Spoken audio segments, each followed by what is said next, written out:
Shira, let's start with Colorado, the Senate primary there, and the Democrats in particular.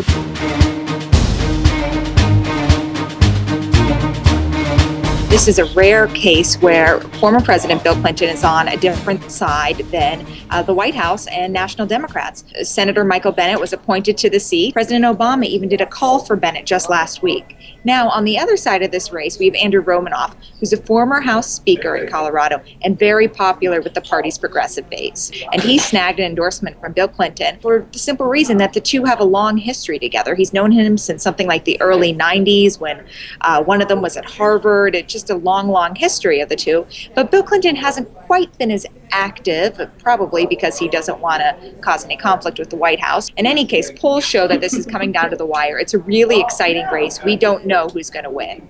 So down to the wire on the Democratic side, let's look at the Republicans. We have the former Lieutenant Governor Jane Norton up against DA Ken Buck.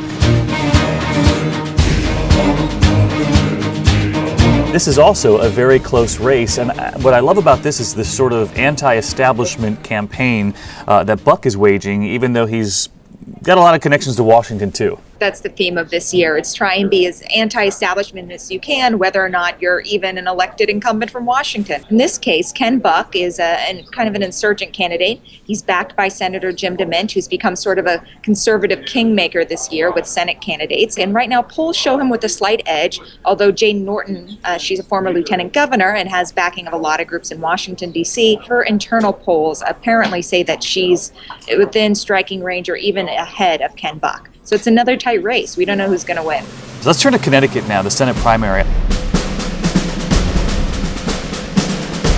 Richard Blumenthal, who ran into some controversy within the last year, obviously, about statements he made about serving. He's being challenged, but he's well in the lead in that race, is he not? The most recent poll that came out about a week ago showed him with a 10-point lead over Linda McMahon, but that's, he's doing well over her, basically. He's doing well. And you bring up Linda. She's on the Republican side, and of course she has spent a lot of her own money, made huge headlines because of her history. Tell us about it. Well, Linda McMahon is the former top executive of the World Wrestling Entertainment Corporation, and has probably given us one of the most entertaining and colorful candidacies of the cycle because of this. I wanted to, before we let you go, talk about Georgia too, the governor's race there. You've got on the Republican side quite the battle going on.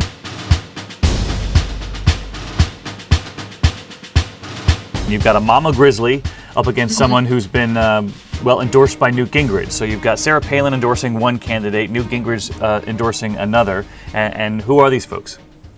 Well, the woman who's been endorsed by Sarah Palin is a former Secretary of State, Karen Handel, and the man to which you're referring has been endorsed by Newt Gingrich is former Representative Nathan Deal, who was in Congress until earlier this year, but then stepped aside to run for governor. And let's not forget that Nathan Deal has also been endorsed by Mike Huckabee. So not only does this race pit Sarah Palin against Newt Gingrich, it also pits her against Mike Huckabee. So one Fox News personality against the other.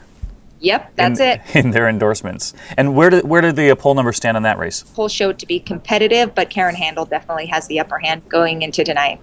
All right, Shira, thanks so much. We'll be checking out Politico tonight for the results. Thank you.